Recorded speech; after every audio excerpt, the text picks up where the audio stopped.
Abstract 471 was by Glassman and authors at Memorial Sloan Kettering. So I thought this was really interesting. They were reviewing their experience with nanoliposomal irinotecan and 5-FU, that combination. So this was a retrospective chart review of over 50 patients at their institute who had been treated with this combination. They were looking at patients who had received it in the first line, second line, and third line and beyond as well. So really the real world experience with this combination.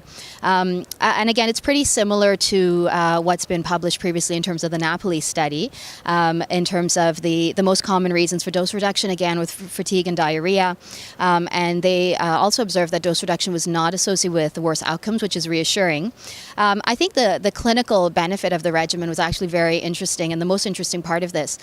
So when we go back and look at the Napoli study, about 10% of the patients had received prior irinotecan.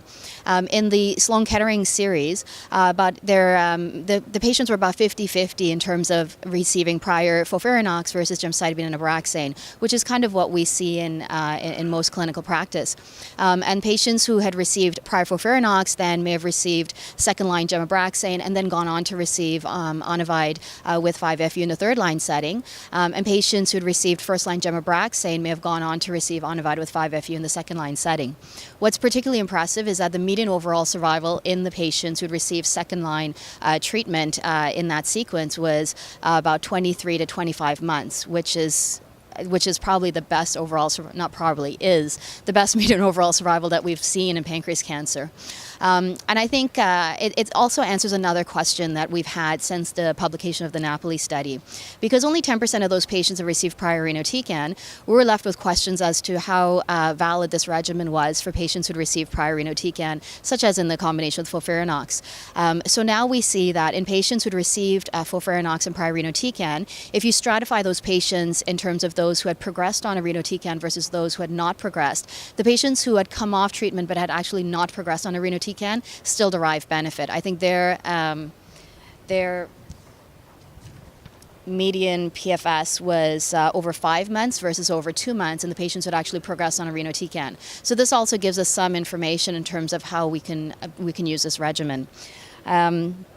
So I guess just going back even to the median overall survival of patients on this, I think it's telling us a little bit about how practice is changing. So now that we have a valid second-line regimen, I think clinicians who treat patients with this disease are potentially imaging patients a little bit earlier, recognizing that there is something valid that they can switch patients to.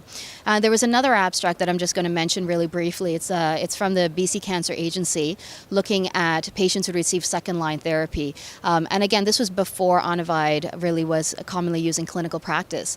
And what's interesting there is that the median overall survival is about 16 months, and that's predominantly driven by patients who received prior FOLFIRINOX and then Gem-Abraxane. So again, not as long as what we've seen in this series, but it's just demonstrating that I think because we have regimens that we can use, clinical practice is changing a bit, and maybe we're going to see better outcomes for these patients.